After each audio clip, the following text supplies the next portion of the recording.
Okay, we are on to our speaker, and Mike Card will be introducing our speaker.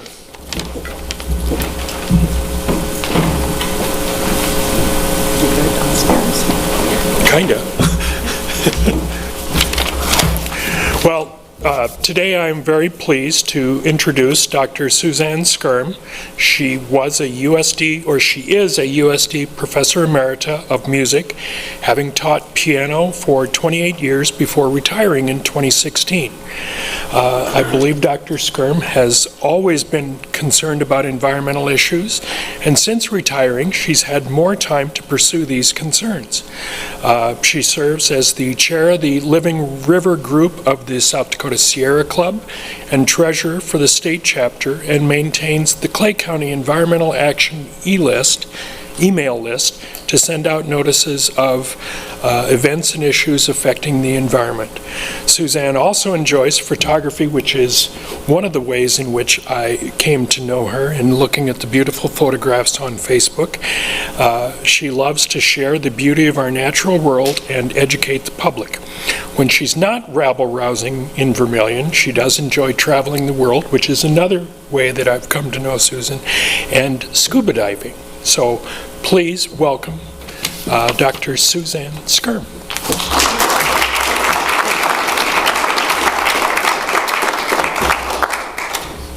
Thank you, Mike, and thank you, everybody. Can you all hear me? Good.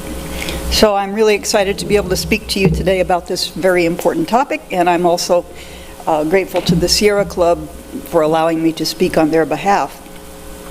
So this presentation is a result of one that I saw earlier this year, put together by Stephen Mariconda of New Jersey, where they do have a huge problem with light pollution.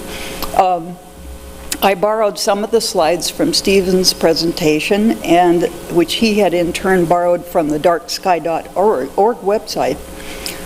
And I updated some of those, found some of the more recent research. And I also used some of the information from Kay Swihart, who's the chair of the Vermillion, or the Yankton Sierra Club.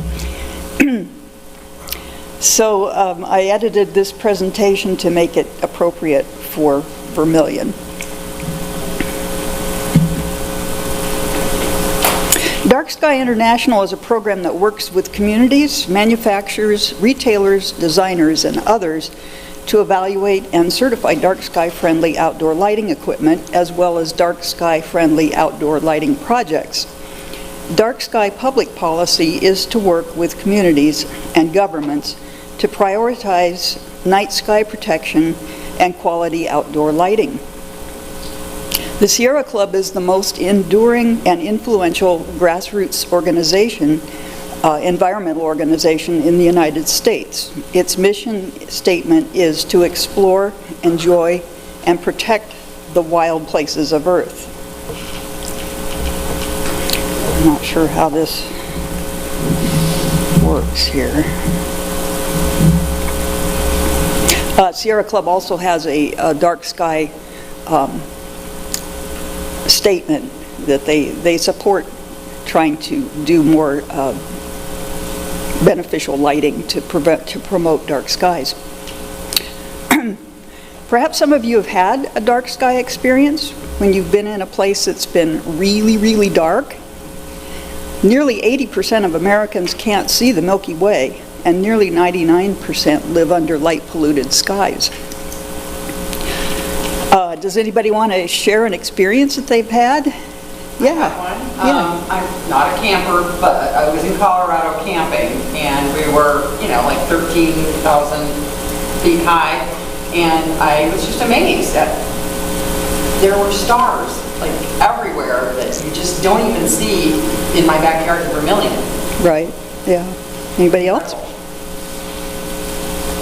One of my favorite dark sky stories is being in Little Cayman. This was about 10 years ago maybe, and I had gone on a night dive, and we'd taken a boat to the northern end of the island. There's no lights there, and coming back, the sky was just ablaze. It was amazing. I'd never seen anything quite like that, even in some of the dark sky places we have here. We rented a houseboat on Lake Powell. We took my sister-in-law, who had grown up in San Diego, California. She'd never seen a shooting star.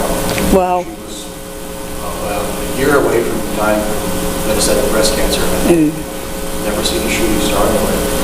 We made the whole trip to see her face when she saw a shooting star for the first time. Very You see cool. those things in the city. No. No, that's wonderful. Anybody else?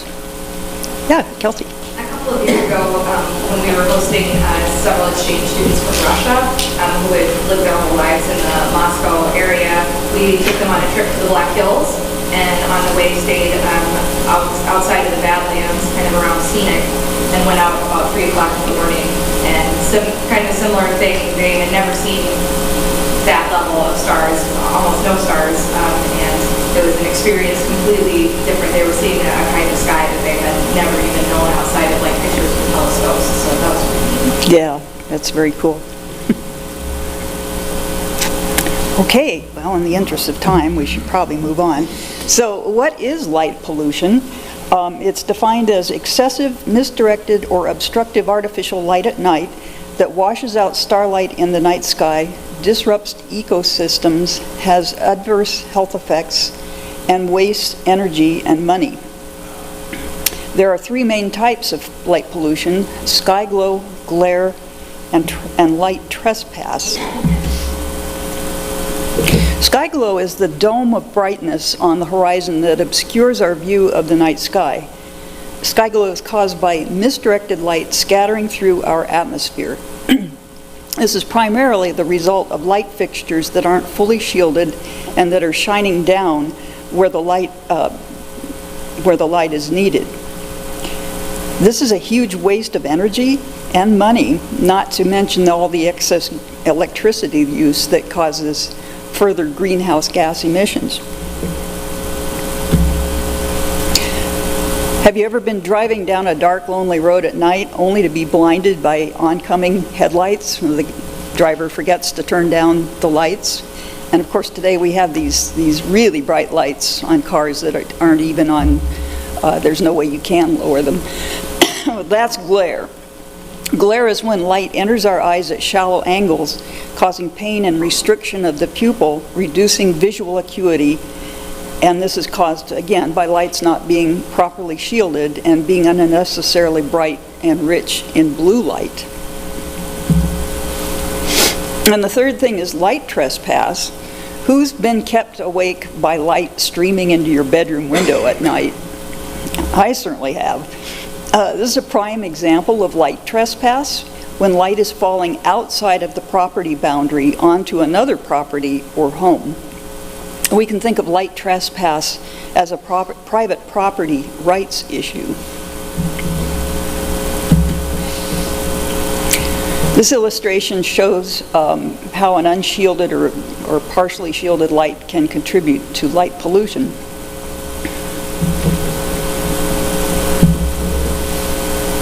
So why should we care about light pollution? There's lots of good reasons, including our own health. There are a lot of negative consequences, and here's just a few. Ecological impacts. Cumulatively, the scale of ecological destruction wrought by artificial light at night, which we can call ALAN acronym, is comparable in both severity and scale to the effects of climate change on ecosystems.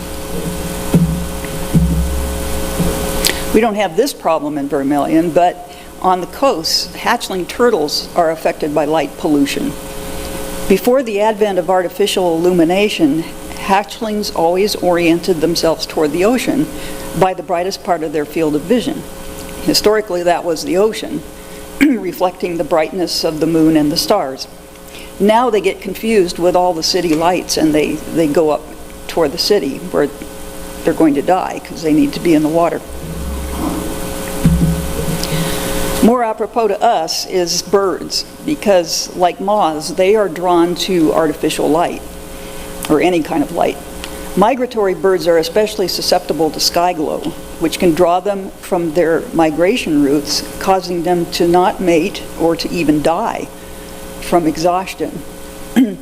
Birds also navigate using celestial navigation, and when they are confronted by large, brightly lit skylines, they become disoriented. Not only are they attracted to the light pollution of the city, but the sky glow obscures their view of the night sky, which they use to find their direction. Lighting can attract large numbers of birds from as far away as 5 kilometers. I have my notes up here, but I don't seem to be able to move the scroll thing. This doesn't work, it just changes the slide. I don't know if you can see this. This is a list of impacts on light pollution on migratory birds. 80% of North American bird species do migrate at night. And can you see it? It's pretty small.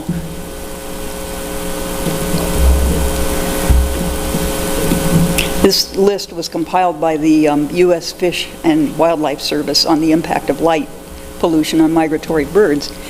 And I also talked to Dave Swanson, who teaches here at USD. He's an ornithology professor. And he said that while Vermillion is certainly not an urban center like some of the others, like Chicago, where there's been quite a bit of collisions of birds with buildings, that still we could turn down the lights and it would have beneficial effects, because we are on a migratory flyway here.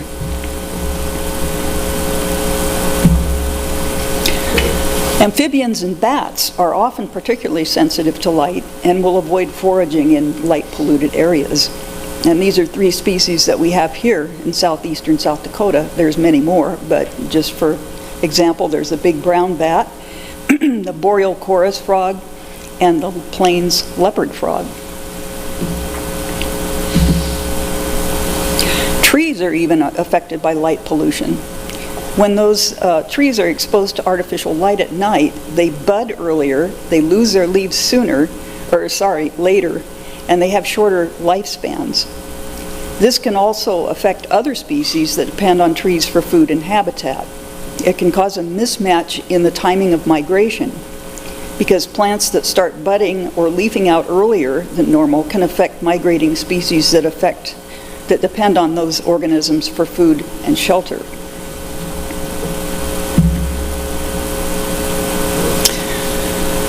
There was a recent study done in Germany called The Devastating Role of Light Pollution in the Insect Apocalypse. And it shows how insects are impacted in their hunting and their mating processes, and the lights also make them more vulnerable to predators. The impacts vary between insect orders. Excess light might make it difficult for some species, like fireflies, that rely on bioluminescent cues to find mates.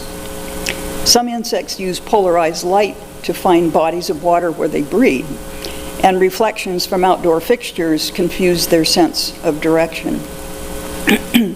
For instance, mayflies, which only live and breed for a day, could be confused by light reflecting off the asphalt and lay their eggs on the asphalt instead of water. And a mistake like that can cause a whole population to be wiped out in a single night. And of course, this also affects other species like birds, which might depend on these bugs for food. Monarch butterflies have their circadian rhythms disrupted by artificial light, and they migrate during the day, but with this disruption, they can also start migrating at night.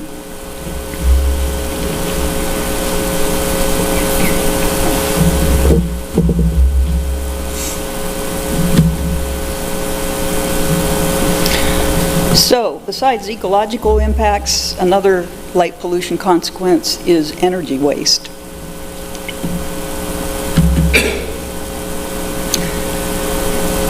Light pollution causes, obviously, a waste of money and energy.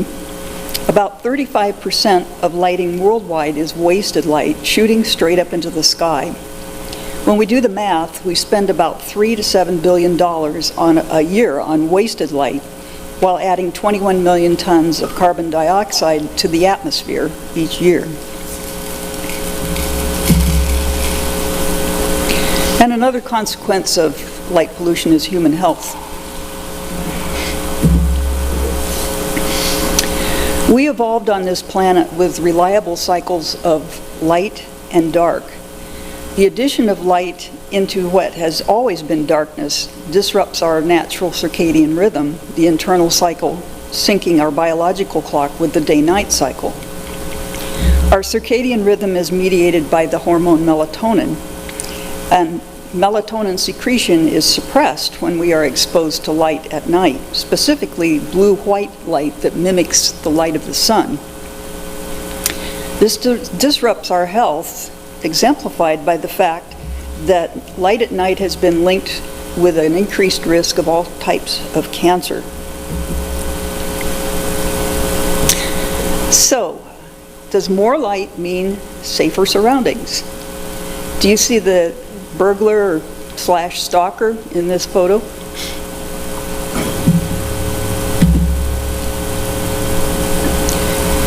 So the reality is, well-designed light is safer, not more light.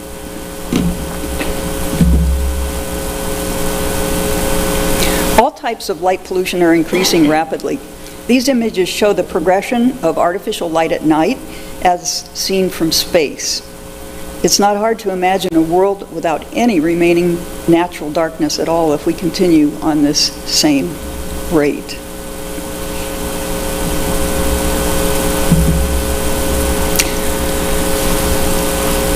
So we've talked about who has seen the Milky Way. We can see it from here. But unfortunately today, only 1 in 10 people in the world live under skies that reach that amount of natural darkness.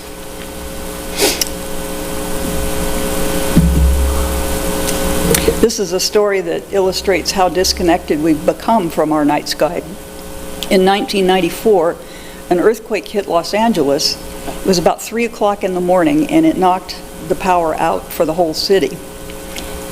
When residents went out to peer around and assess the damage, they were confronted with something they'd never seen before, a dark sky.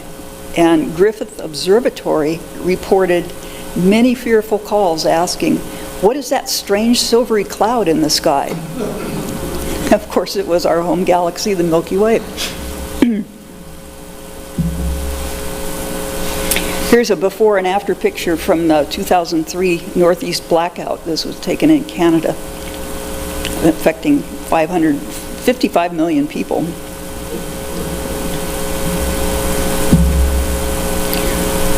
And on the left is the constellation Orion in a dark sky.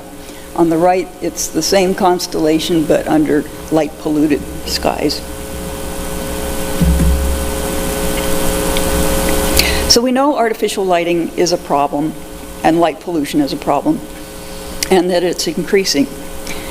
We have a lot of other serious pollution problems out there, but light pollution is the only one that we could solve right now at the speed of light. Each individual action makes a difference, and we can work together to create changes on a larger scale that will benefit everyone. There's a simple solution: better lighting design. We need to follow the 5 principles of responsible outdoor lighting. Use light only if it is needed. Direct light so that it falls only where it is needed. Light should be no brighter than necessary. Use light only when it is needed. And use warmer color temperatures where possible.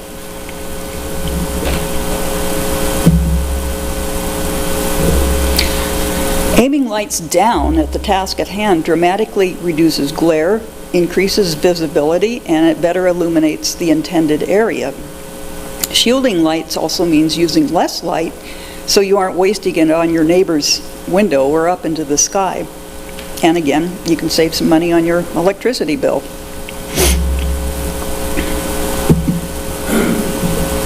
This chart shows different types of outside lighting, ranging from best, and it's not that necessarily that there's no light there, it's that light's on a timer or a motion sensor, ranging from that to unacceptable with light going everywhere.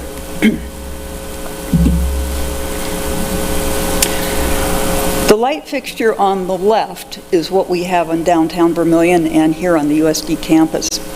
Although it seems to me that the USD lights aren't quite as bright as downtown's.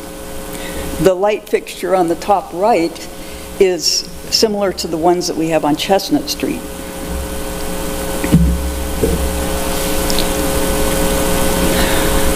Light is measured in units of Kelvin, which is the color temperature of light, and that determines how biologically harmful the light is.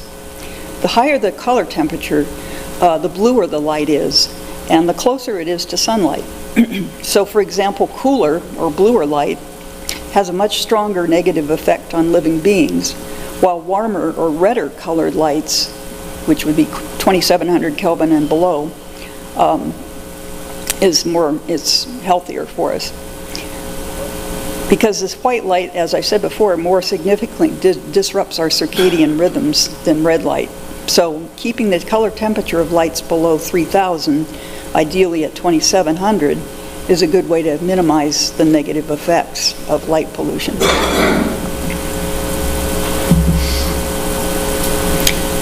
This shows a chart ranging from 1,000 to 10,000 kelvins, and 3,000, as you can see, is more of a yellow light, so 2,700 would be even more yellow, redder. This is also the color temperature that's recommended by the American Medical Association. Most people will be more affected by their indoor lighting because that's where we spend most of our time at night. So in this picture, the bulb on the left is rich in high blue light, while the one on the right is redder. So the best practices for nighttime lighting today is to minimize your exposure to light, and especially to blue light. When you're at home, use dimmers and lower CCT lights, and utilize color temperature apps that adapt your electronic screens to the time of day. So cool light appearing during the day, warm light appearing at night.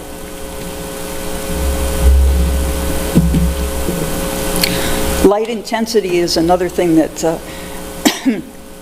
that can cause the pollution, because LED lights are far more energy efficient and powerful than previous bulb technology.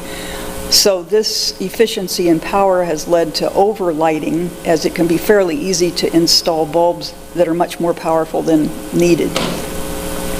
Fortunately, LED light bulbs come in a variety of different power levels and can sometimes be adjusted via software or filters, making it easy to select the appropriate light intensity for a designated use. Okay, so what do we have here in Vermillion? This is our Skyglow, which certainly isn't anything like that first picture I showed you, but it's bad enough for a small town like ours. If you've ever driven south from about Beersford on I-29 during a cloudy or foggy night, you'll notice how the Skyglow lights up the sky and creates this pollution. This picture was taken about a few miles northeast of Vermillion.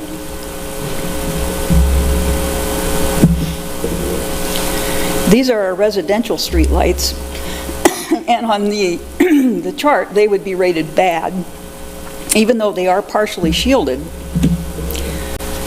This is the street light across from my house, and even though it has this partial shielding, you can see the light is escaping upwards and lighting up the tree leaves.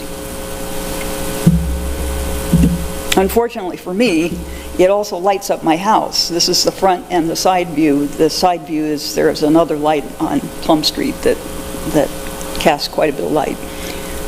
And even with the blackout shades in the front and side windows, the light still leaks into the bedrooms.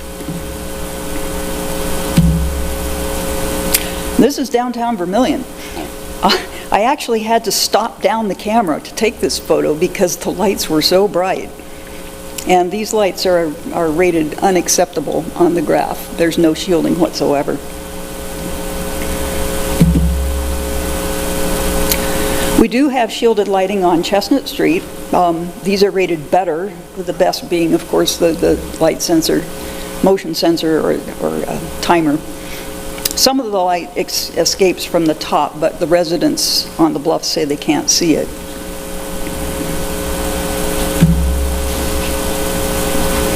So lighting ordinances are a way that cities could ensure that their lighting meets these criteria. As far as I know, Vermillion doesn't have a lighting ordinance.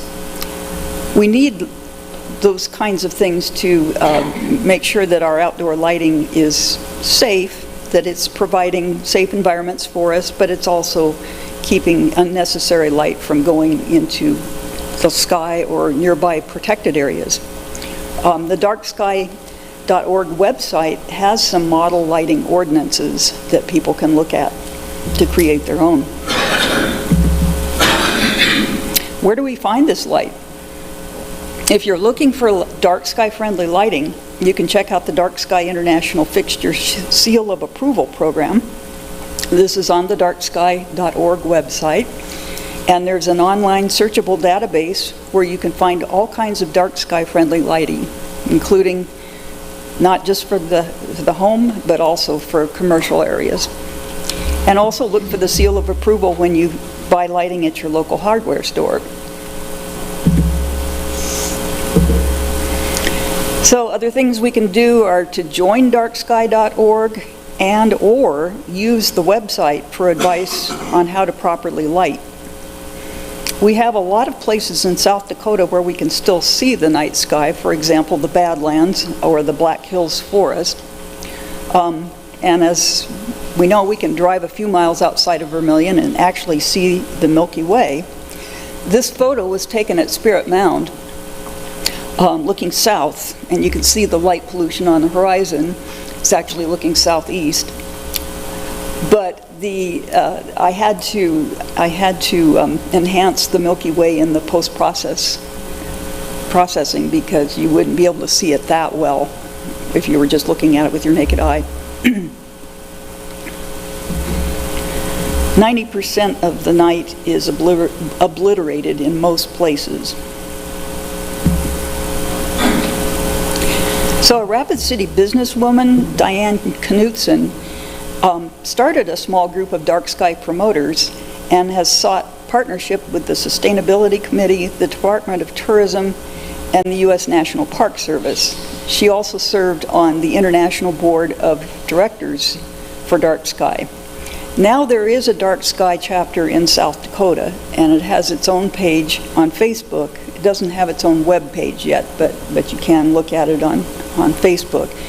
Dark Sky International has its presence on Facebook, Instagram, and X, as well as its own website. I know that Wind Cave National Park applied for Dark Sky certification. I don't know that they have it yet. On the Dark Sky website, it's not listed as one of those places where it's officially listed as dark sky. So just as importantly as all those other reasons for keeping the dark sky, the beauty of the night sky is worth preserving. Experiencing the night sky provides perspective and inspiration and leads us to reflect on our humanity and place in the universe. The history of scientific discovery and even human curiosity itself is indebted to the natural night sky. Artists, composers, scientists, and discoverers have all been inspired by the night sky. I forgot to mention, another thing we can do is go to our city council meetings and advocate for better lighting. And I am planning to go to the city council meeting this coming Monday, November 4th, as a visitor to be heard. And I encourage everybody that can come with me to do so they don't think it's just one crank complaining about this. It won't take very long because they only allow you 5 minutes to speak. So if anybody wants to come, there are other people that are planning to be there as well. So partners with Dark Sky are the Audubon Society, the National Park Service, NASA, Smithsonian Institute, Endangered Species Coalition, National Science Foundation, United Nations Office of Outer Space Affairs.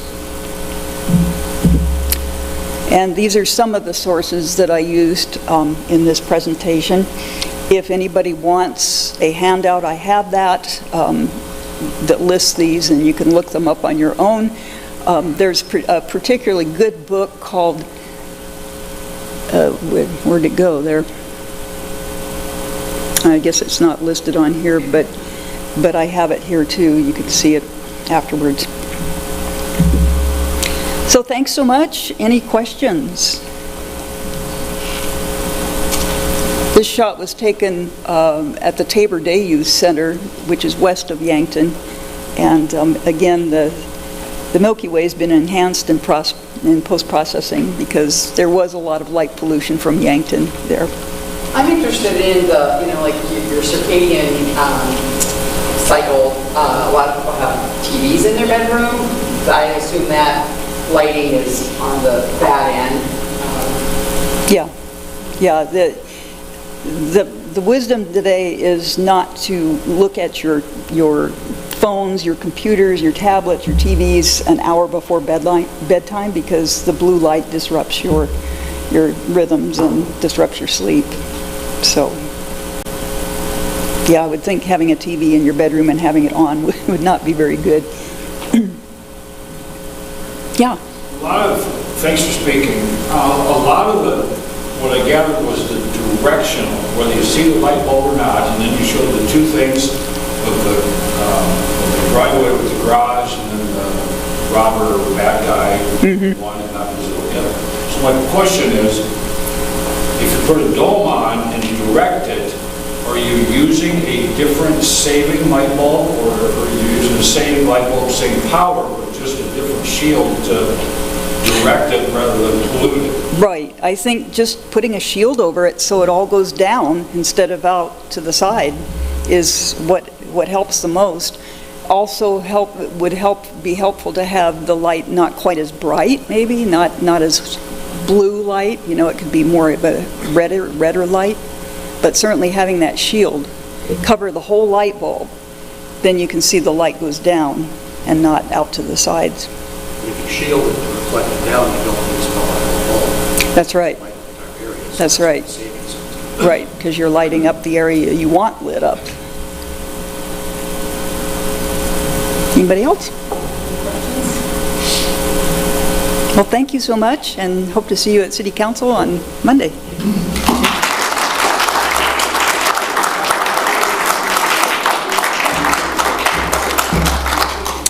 Okay, we're about ready to wrap up here. We're going to have our 50-50 drawing, and Suzanne, we'll let you draw.